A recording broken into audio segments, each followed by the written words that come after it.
Well, Undersecretary, thank you so much for taking a gamble on the Toronto weather and coming to join us today when there's probably cherry blossoms blooming in DC. We appreciate it. It's not a gamble at all. I love coming here, and I was in New York before, so I'll take Toronto weather.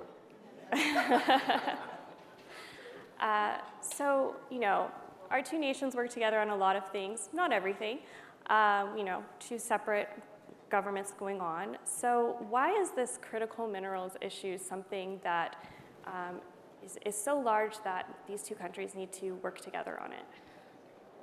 Well, we have, for critical minerals, we have both a need and an opportunity. And the need or the problem is that right now, there's a huge demand for critical minerals, as I'm sure you know.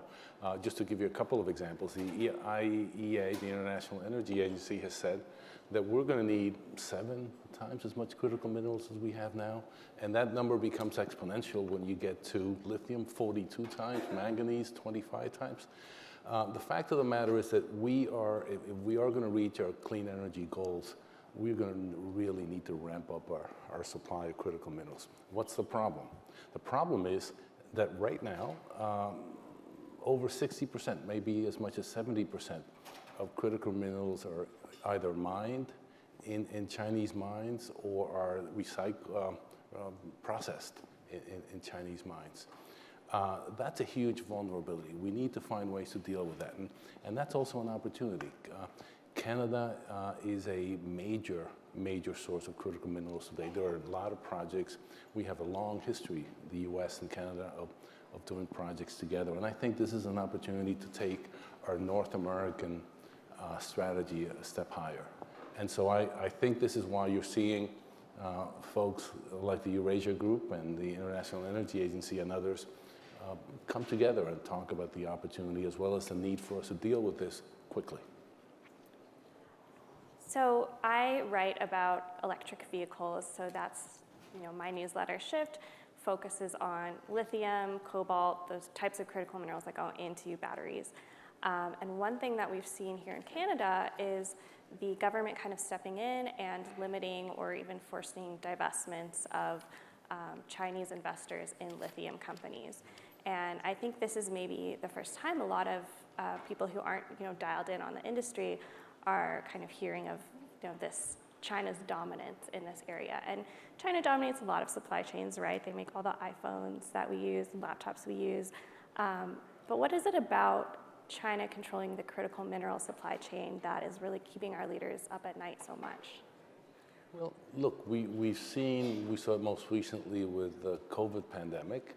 What happens if you don't have a diversified supply chain? It's not necessarily related to China, although it has something to do with it, but it's also you can't rely on 1 or 2 suppliers. That's a national security vulnerability, and that's why you're seeing countries around the world pay a lot more attention to this and trying to do a couple of things. Trying, number one, to make sure that those supply chains are diversified, and also, and I'm sure you'll want to talk about this as well, looking for ways to engage not only in mining, but also to find ways to do value added. Every country is interested in processing minerals, not only just taking them out of the ground. And so I think that's why, what I mentioned earlier, the fact that we will need, if we are going to reach a clean energy future by 2050, that we're going to need 42 times as much lithium as we have today. There's no one country that has that much lithium. So we have to work together. Canada is part of that equation, and that's where we're dealing with the Canadian government all the time on these issues. So, I think a cynic would say that there's a reason that all of this type of mining activity, that we haven't done it here as much. A lot of environmentalists that have supported the Liberal government, the Democrats, don't like mining as an activity. They don't necessarily, if you ask them, do you want more electric cars? They might say yes, but if you ask them, do you want more mining? They might not want more mining. So I guess what is the argument that you think the governments need to make to sort of get the environmental movement more on side, or meet them where they are? So That's a great question. It's actually something that when we created the Mineral Security Partnership, which is 13 partner countries, including, by the way, the EU, as well as the Canadians were an early supporter, but also Australia, Korea, Japan, and others. We banded together to do a couple of things. One is to share information because we weren't getting the information in time, but also to partner on investing, on financing, and also on advocacy in terms of, but all that would not work unless we were able to add another prong to it, and that's what you're asking about, which is why is there so much resistance in many parts of the world? The fact of the matter is that in mining projects, oftentimes communities are prejudiced.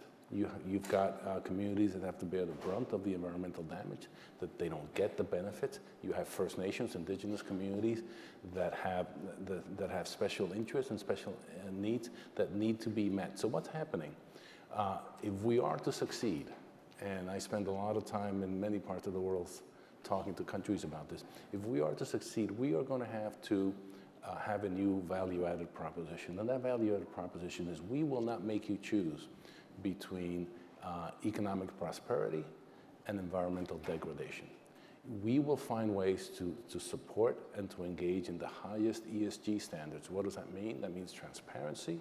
That means making sure that communities are consulted, that they're involved, making sure that we are dealing with issues of corruption and the like, so that communities benefit. And I think if we are able to do that, and that, by the way, is something we're testing as we speak. We have 15 projects right now all around the world that we're looking at.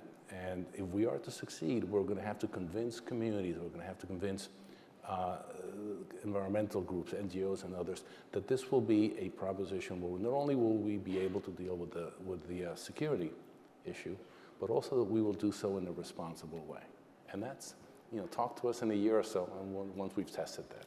Yeah, it's an ambitious goal. I think, historically, we've sort of been led to believe that, the reason we don't make things like cars and electric vehicles and all these things as much in North America anymore is that it's too expensive and consumers don't want to pay for, those higher wages and all of those things. And so I guess as you're sort of pursuing this ambitious goal, and we're pursuing this ambitious bilateral goal of building this supply chain, how is the government thinking about getting consumers on board and sort of easing that impact on them and emphasizing the need for North American-made vehicles?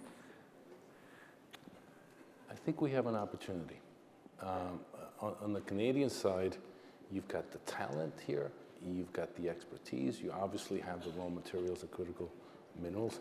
You've got something that a lot of the world envies, which is affordable energy. And you also have a 150-year-old relationship between the U.S. and Canada that is, frankly, the envy of the world. Think about it. There are many parts of the globe where neighbors have disputes. They go to war.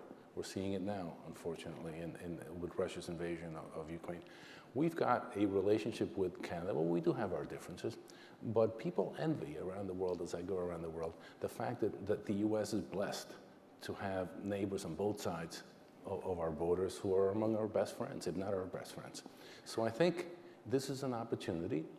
Canada has the resources, and I think what I'm hoping to do is before too long, before that opportunity ebbs away, that we can take advantage of it. And I'm happy to see that there are a number of investments from companies, major companies, some of the largest car companies around the world, that have decided to invest here in Ontario, in Quebec, and other parts of Canada. And they're doing it not only because this is a good place to invest and to do business, but also because it's a market, and because with the USMCA agreement, I think North America has decided that we have a common future, and that's important.